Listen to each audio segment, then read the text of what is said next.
Hello and welcome back. Today we'll be doing question 4 from the 2010 STEP paper 3.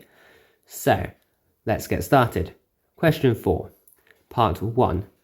The number alpha is a common root of the equations x squared plus ax plus b equals 0 and x squared plus cx plus d equals 0. That is, alpha satisfies both equations. Given that a does not equal c, show that alpha is equal to negative b minus d over a minus c.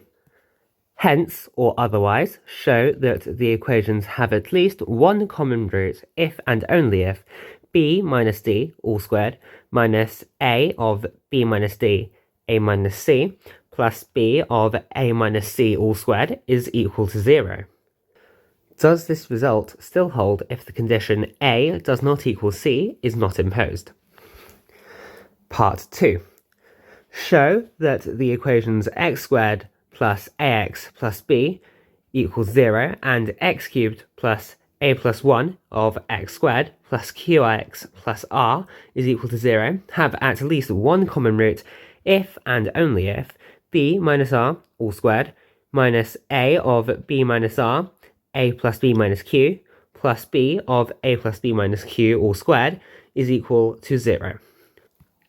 Hence, or otherwise, find the values of b for which the equations 2x squared plus 5x plus 2b equals 0 and 2x cubed plus 7x squared plus 5x plus 1 have at least one common root. Pause the video to have a think, and once you're ready, restart to see if you were correct.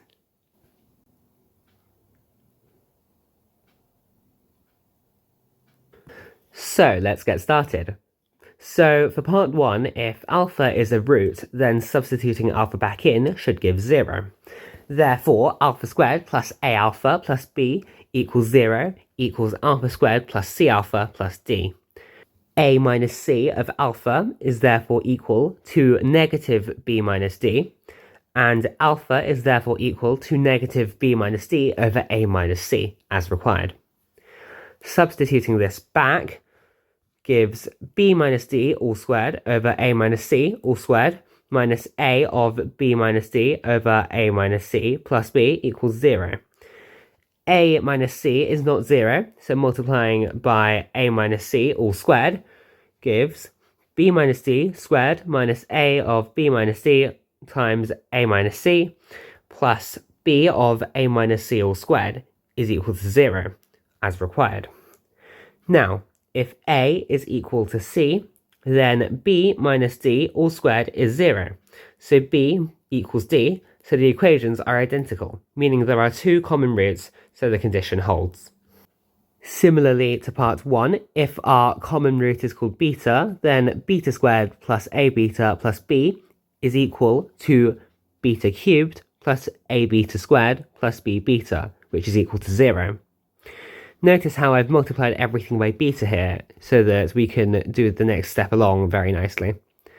Now, if we take the difference between that and beta cubed plus a plus 1 beta squared plus q beta plus r, then we find that we have beta squared plus q minus b beta plus r equals 0, which is equal to beta squared plus a beta plus b. This, similarly to part 1, simplifies down to negative b minus r over a plus b minus q. Substituting this back in, we should get b minus r all squared minus a b minus r a plus b minus q plus b a plus b minus q all squared is equal to 0.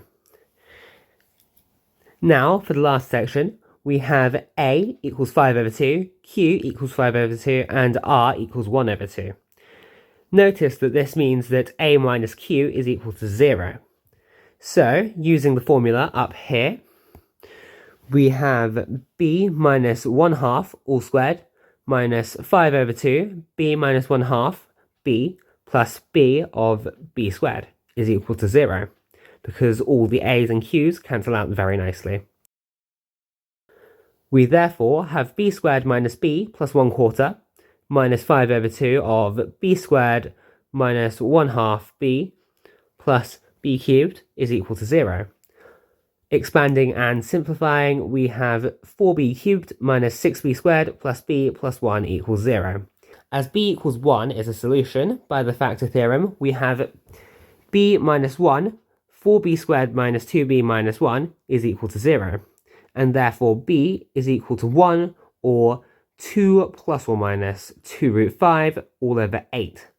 And therefore b is 1 plus or minus root 5 all over 4, or just 1. And that's my answer. If you liked our video, please like and subscribe, and we'll see you next time for some more fun maths problems. Thanks for watching, and goodbye.